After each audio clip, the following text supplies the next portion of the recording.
नमस्कार दोस्तों, आप सुन रहे हैं द हॉन्टेड हॉर्स और आज मैं फिर से आपके बीच एक बहुत ही रहस्यमयी और डरावनी कहानी लेके आया हूं।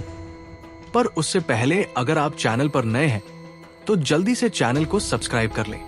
तो बढ़ते हैं अपनी कहानी की तरफ। रात के 10 बज चुके थे। सुमेरगंज के मेंटल हॉस्पिटल में नर्स अनीता अपनी नाइट शिफ्ट की ड्यूटी पर थी। वो हॉस्पिटल के अलग अलग कमरों का निरीक्षण कर रही थी कि तभी उसके कदम कमरे नंबर 11 के सामने ठिठक गए। दरवाजे के पीछे से धीमी धीमी फुसफुसाहट सुनाई दे रही थी।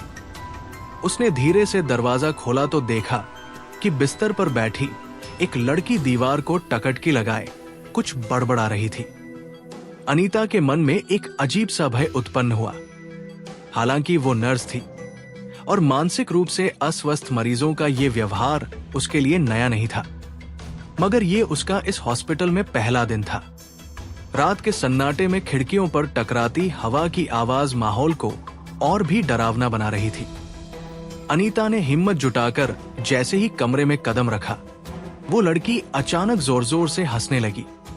उसका चेहरा दीवार की ओर था, लेकिन फिर धीरे धीरे उसकी गर्दन पीछे मुड़ने लगी, इतनी कि अब वो अनीता को सीधे देख रही थी। डर से नर्स के पसीने छूट गए। वो कांपते हुए दरवाजे की ओर भागी और रिसेप्शन की तरफ दौड़ पड़ी। रिसेप्शन पर सुनीता नर्स फोन पर किसी से बात कर रही थी। आप चिंता मत करें, आपकी बेटी हमारे सुरक्षित हाथों में है। फोन रखते ही उसने हांफती हुई अनीता से पूछा, क्या हुआ? तुम इतनी डरी हुई क्यों हो? अनीता ने जो कुछ देखा था वो सुनीता को बता दिया। ये सुनकर सुनीता एक गहरी सांस लेते हुए बोली, कमरा नंबर 11, वहां रहने वाली लड़की का नाम नैना है। बेचारी की हालत पर तरस आता है। कुछ ही महीनों पहले उसके माता पिता उसे यहाँ छोड़कर चले गए। आखिर हुआ क्या उसके साथ? अनीता ने जिज्ञासा से पूछा। ये सब तब होता है जब कोई किसी से पागलों की हद तक प्यार करता है, या फिर जब उस पर किसी आत्मा का साया हो। फिर सुनीता ने नैना की कहानी सुनानी शुरू की। नैना 27 साल की एक खूबसूरत लड़की थी जो इंजीनियरिंग के अंतिम वर्ष में पढ़ रही थी। पूरे कॉलेज में उसकी सुंदरता के चर्चे थे। कई लड़के उसे पसंद करते थे, मगर नैना ने अपने सपनों में एक काल्पनिक राजकुमार बसा रखा था। वो अकेले बैठकर घंटों उससे बातें करती, उसके बारे में डायरी में लिखती। नैना के माता पिता उसकी शादी करवाना चाहते थे, मगर वो हर रिश्ता ठुकरा देती। उसकी ये आदत देखकर माता पिता चिंतित रहने लगे। एक रात जब वो अपनी डायरी में कुछ लिख रही थी, तभी उसे अपनी माँ का फोन आया। हड़बड़ी में वो अपनी प्रिय डायरी कॉलेज की लाइब्रेरी में ही भूल गई। उस डायरी को उसके एक सहपाठी जतिन ने उठा लिया। वो नैना को पसंद करता था और उसकी डायरी पढ़ने के बाद उसमें लिखी बातों को सच करने की कोशिश करने लगा। अगले दिन जब वो कॉलेज आया तो उसने वैसे ही कपड़े पहने थे जैसे नैना ने अपने सपनों के राजकुमार के लिए लिखे थे। उसे देखकर नैना मंत्रमुग्ध हो गई। जब जतिन ने उसे शादी के लिए प्रपोज किया तो नैना ने झट से हाँ कर दी।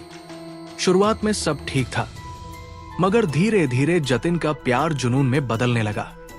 वो नैना को किसी और से बात तक नहीं करने देता था। एक दिन उसने उसके दोस्त ईशान को बुरी तरह पीट दिया। उसने अपने शरीर पर नैना का नाम खून से लिखा और उसे खून से लिखे प्रेम पत्र भेजने लगा। नैना अब उससे डरने लगी थी। एक दिन वो जतिन के घर गई तो वहां अपनी खोई हुई डायरी देख चौंक गई। साथ ही उसे एक दराज में कई लड़कियों की तस्वीरें भी मिली। तभी वहां जतिन का चाचा आ गया।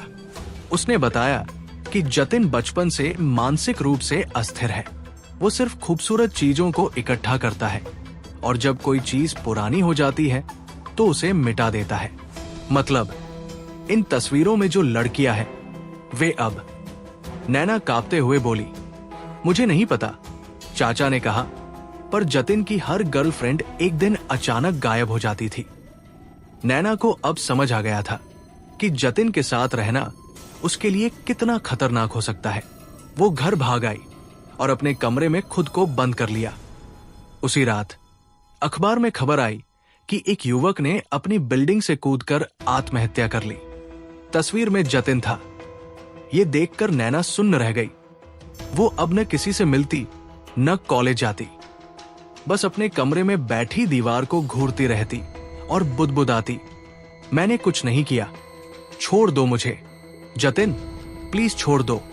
उसे हर जगह जतिन की परछाई दिखती और हर बार वो कहता, नैना मैं तुम्हारा इंतजार कर रहा हूं, तुम सिर्फ मेरी हो।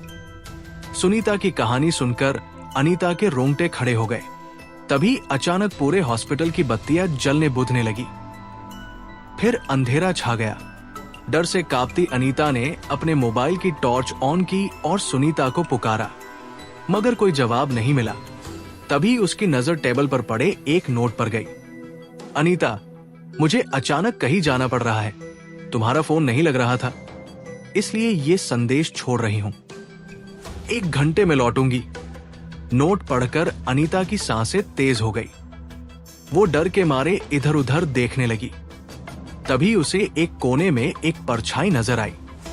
अचानक एक भयानक हंसी गूंज उठी, तुम भी बहुत खूबसूरत हो और खूबसूरत चीजों पर बस मेरा हक है।